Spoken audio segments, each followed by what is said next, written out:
Hello, everyone. This is Zami Eccles-Irwin from FilmFestivalCircuit.com and the director of the Portland Comedy Film Festival. Right now, we are gearing up for our Winter 2026 event, which is going to take place on February 1st at the beautiful, historic Clinton Street Theater in Portland, Oregon. And in preparation for this event, we've been talking with some of our participating filmmakers. Today, we're talking with Guy Jacobson, who is the writer and director behind Out of Order. Guy, thank you so much for talking with me today. Absolutely my pleasure. Well, Out of Order is such a funny film. It's got a crazy concept, and it's an inciting concept that you can go so far with, and you really took it to an excellent level. Tell me, how did you come up with this?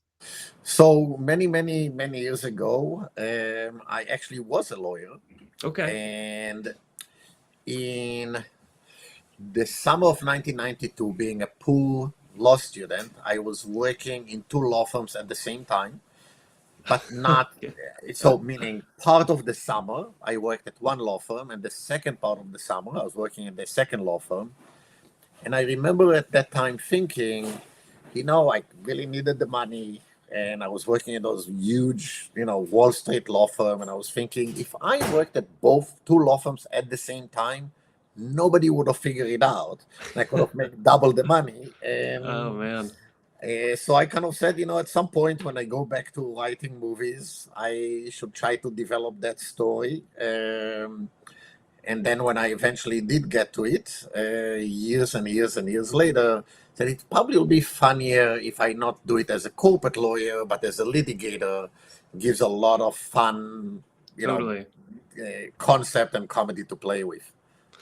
I love that. Okay, I mean, yeah, but it seems like the richest inspiration comes from just the crazy sort of circumstances in our lives, and I love the way that you skewed that. And ultimately, I found it very refreshing in this current landscape of comedy because it had this kind of classic edge to it. The idea that he's changing his look and he's competing against himself. I thought that was so funny and really felt fresh to me.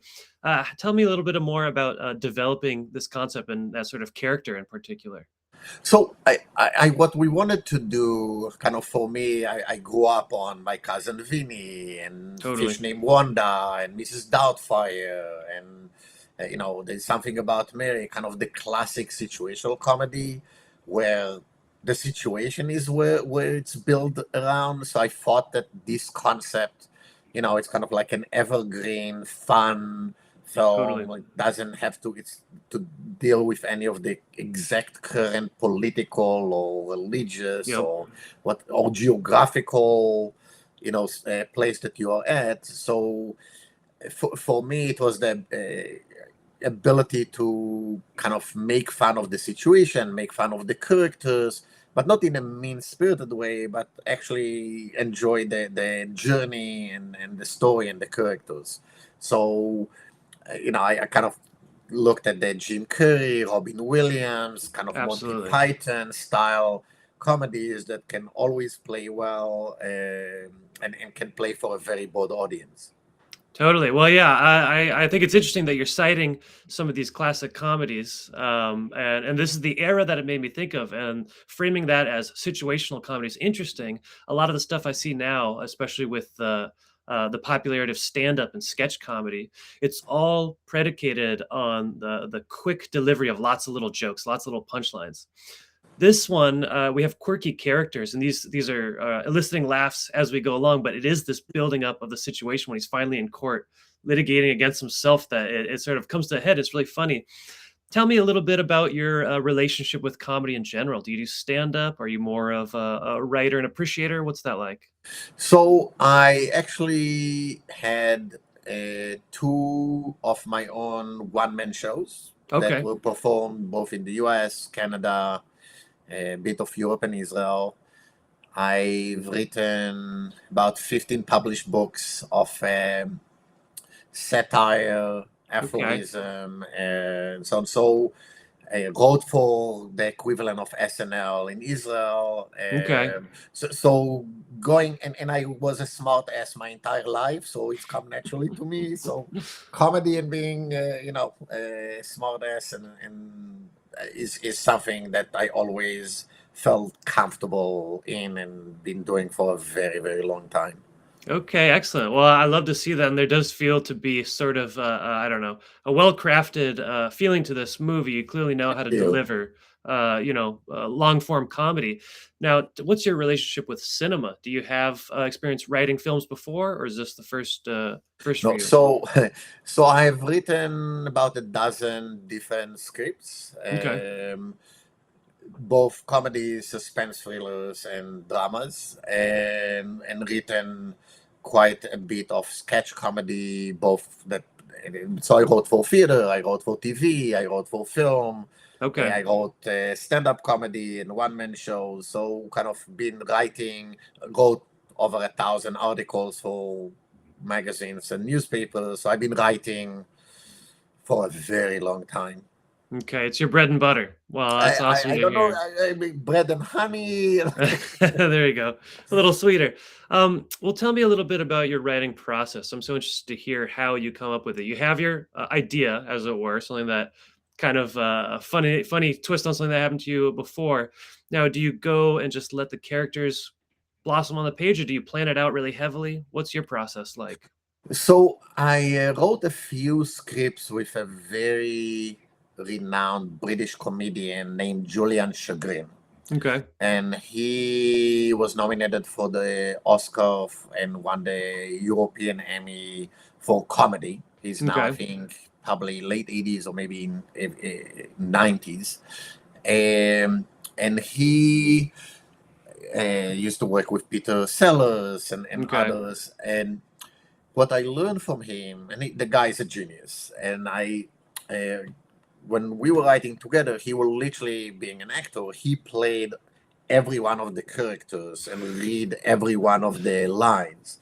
And at some point, you once you start writing and you get the character developed and you know what is the voice of that character, it becomes narrower and narrower of what the character can actually do and say. They Okay. start writing themselves for me because it's become more obvious of what direction he will go, what things Right. he will say, what choices he will make. So I concentrate on trying to build and understand the character, and then it helps me then remain focused on how this character will behave, what he will say, what he will do. But then I consider a script to be just the blueprint of the film. Okay. And I strongly believe that if you are fortunate enough as a writer and as a director to to get to work with a Brendan Ralph and Luis Guzman and Brooke Shields, Totally. some Sandra Bernhard, Asher Godman. I mean, like great comedians.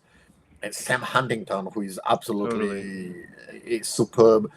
You you don't force them to the constraint of what you written. What you written is the blueprint, Right. and then Okay. you say, in order to make the story work, I need to hit the following points.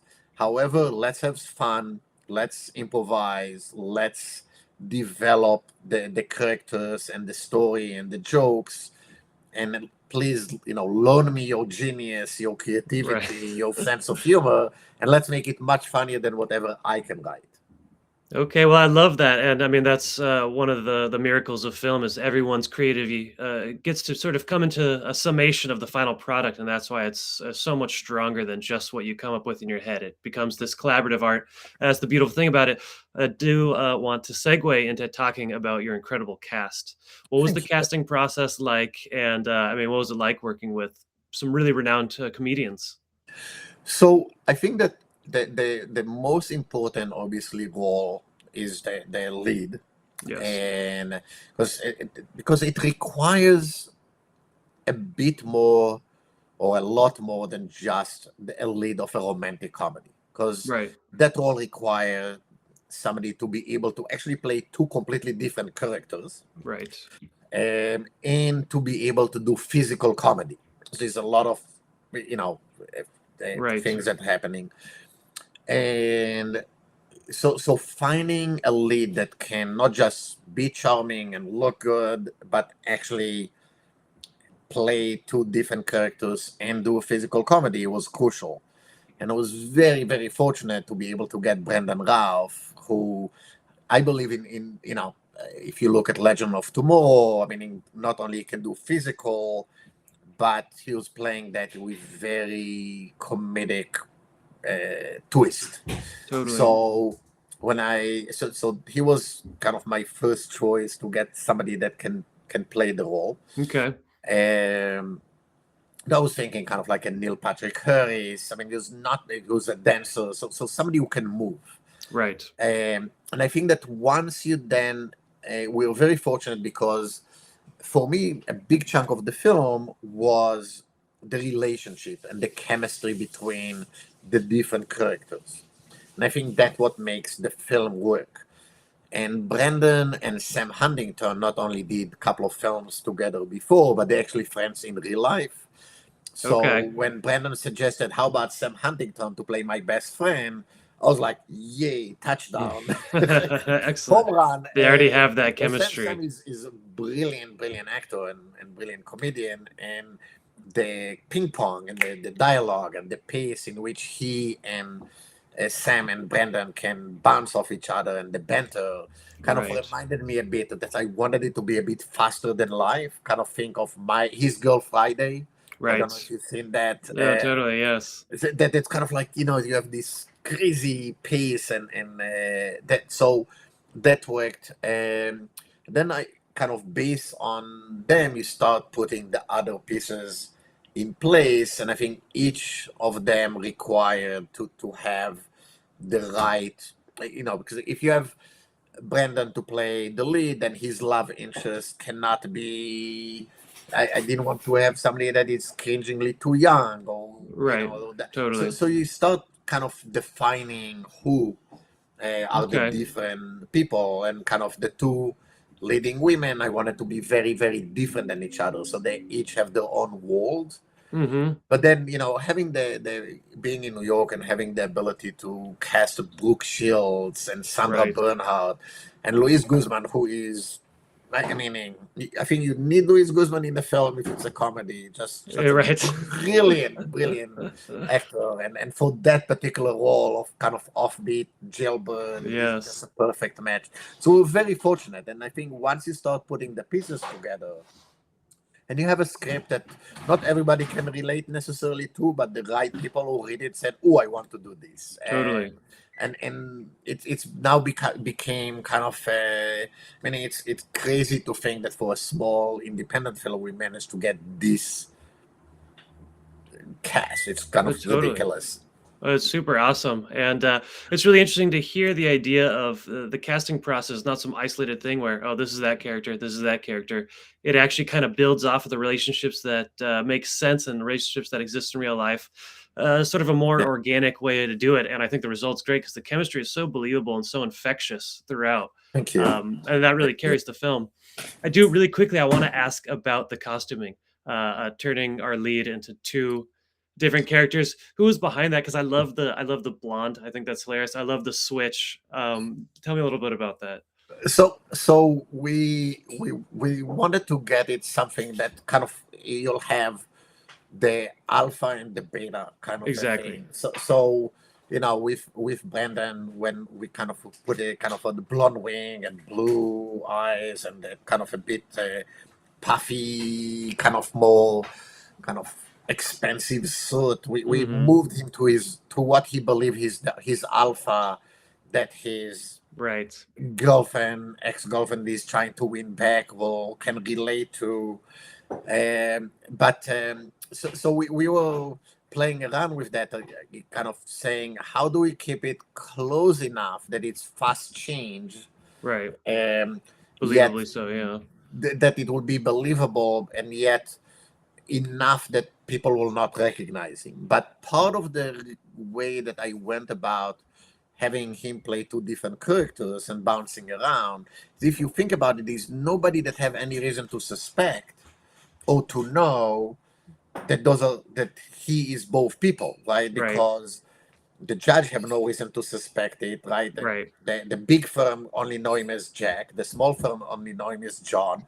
Nobody in the right mind will try to pull this kind of a stunt, right? Right. But nobody is actually exposed to him as both people, right? In Right. the big firm, they only know one. In the small firm, they only know the other.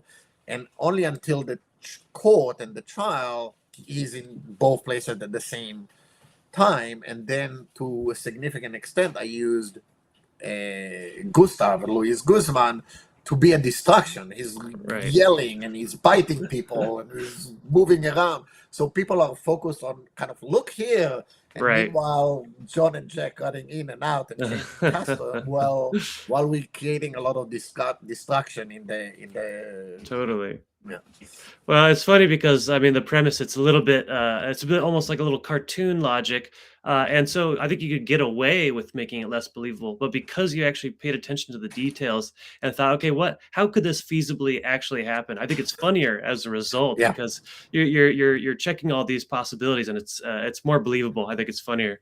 That was we wanted to get to the line, walk the line, kind of tip our toe above across the line, but then say, oh, it's too cold, let's move back. Yes, I think that's a great consideration to have. I mean, I'm seeing a lot of irreverent comedies, but that's interesting to think, okay, I want to make something crazy and cartoonish, but where do we put that little line so it's just, I mean, it's funnier that way. Right. No, so one of the critics that I spoke with, she is a lawyer, was ex-lawyer in LA, and she said, oh, completely believable. I know, like, the characters, and because you bring it to the edge, and I think that's where hopefully my experience as a lawyer and as somebody who worked in court and know the subject matter really well allowed me to get to the line but know where to stop, and also kind of where he's being caught and who is not getting away with it at some point, and people do figure it out. So you know, it allowed to play the joke and play the game and have the reward of it.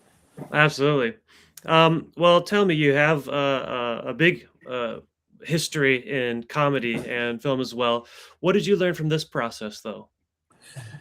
I think that the most important thing is that you must trust your cast and your crew.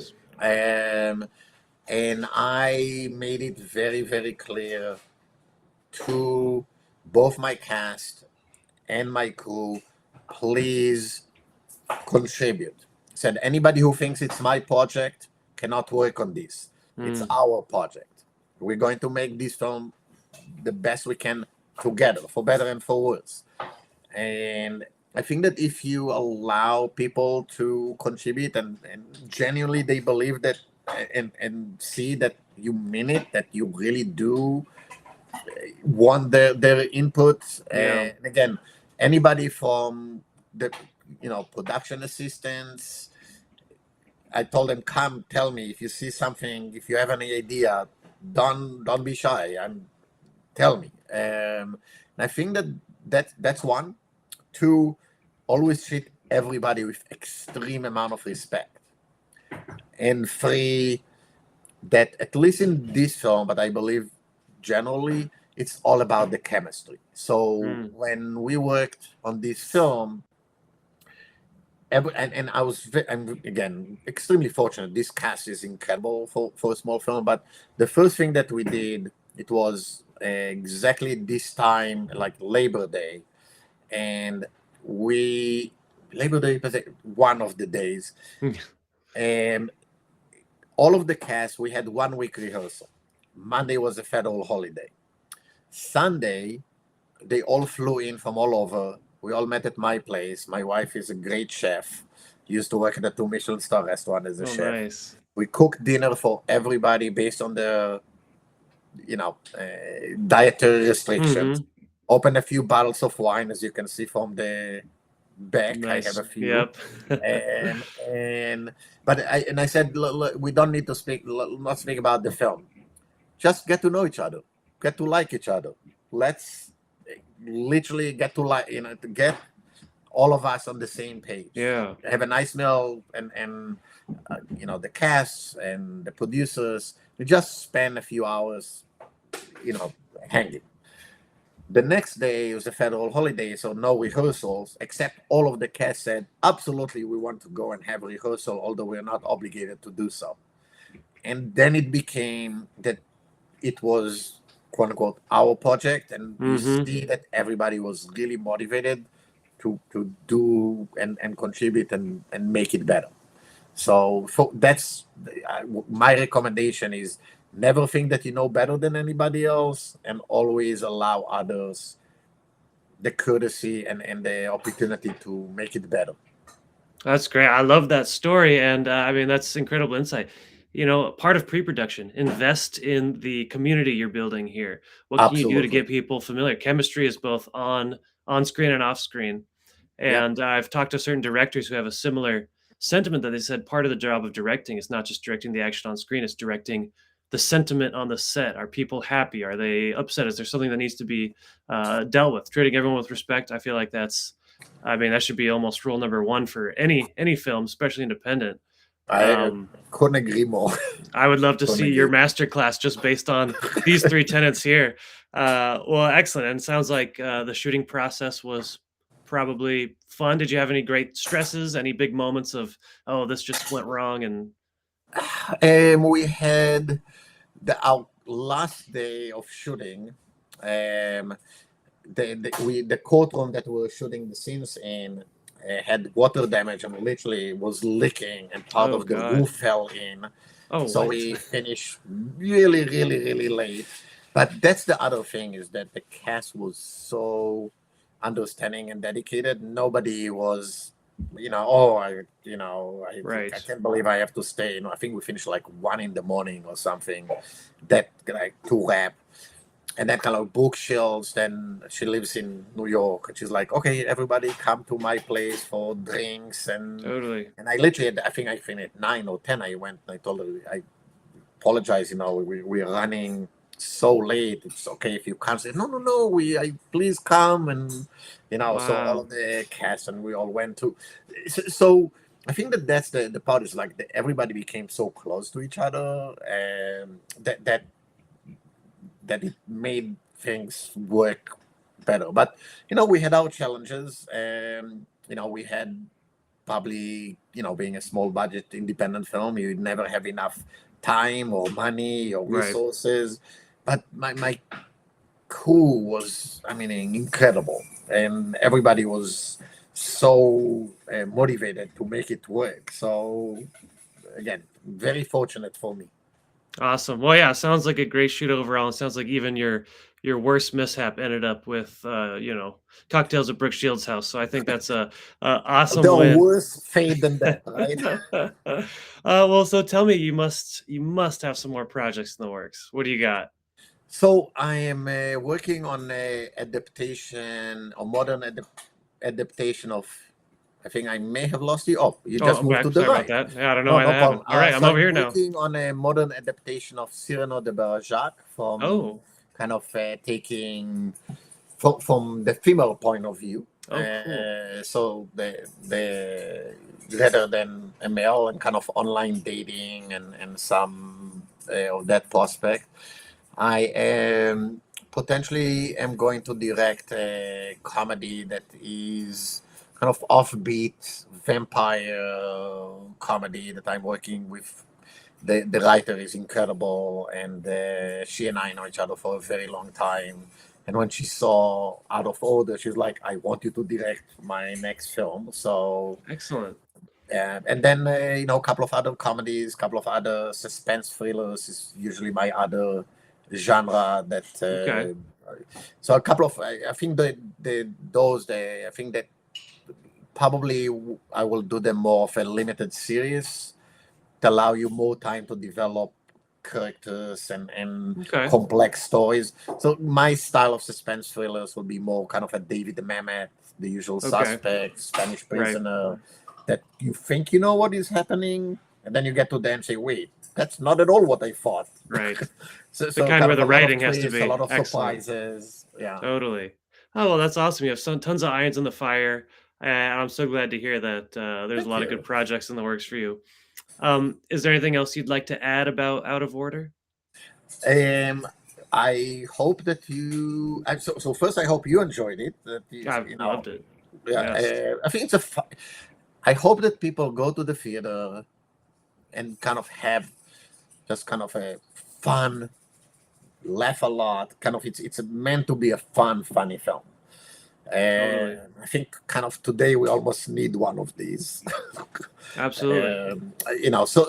But it meant to be, it's like a funny, fast-paced, entertaining comedy. I think you nailed it. And Yeah, thank you. I think you've got a great funny concept, and the cast and crew did such a good job that you get sucked in. And I'm so excited to see people just lose themselves in this on February Thank you. 1st at the Portland Comedy Film So, Festival. so you that screening date is February 1st, so this Sunday. February 1st. Oh wow. Yep. Yeah. So you need to send me a link so I can invite friends in Portland to Absolutely. go and I will see do. it. I'll Yeah, email you that right we now. know But quite a few people in Portland. oh, excellent. So Well, yeah, yeah, yeah, bring them down. I would love yeah.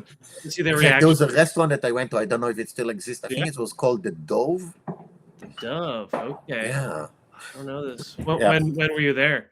Oh, a while ago. I mean, I was there a few years ago. Again, went to do some wine tasting, but yeah, I always like one of my other films when it had a red carpet in Portland. I was able to come and do the Nice. Q&A. So Well, I always love to hear people who love Portland, and yeah, we will be cheering in your honor this Sunday. thank you. I listen. I would love to hear, if you don't mind, once you have the screening, to hear how did people react, how did people Absolutely. respond. I mean, we love to hear and Totally. what Well, the audience think. I'll send you a little recap after the festival with some photos, and I'll be there in the auditorium, and I'll be making sure to see what kind of laughs you get, which unexpected areas get more laughs. Yeah. That's always fun Well, to do. yeah. Listen. I wish I was able. I mean, I wish I was a bit closer and was able to just pop in Right. and do it. Well, I I love to appreciate hang in that. the back when nobody knows that I'm there and see how So the audience. you Not might only actually this be film, there all without films. telling anyone. This is your way of surprising people. You actually will be in the back, Yeah, and you're just making exactly. them think. But now you know Okay, how I look. I have to send. I'll have to come in disguise, maybe a you got to wear blonde the wig or disguise from the something. movie. I'll come in a blonde wig and blue suit. Excellent. Well, man, thank you so much. What a fun interview, and I'm looking forward Absolutely, to my seeing much pleasure. more from you.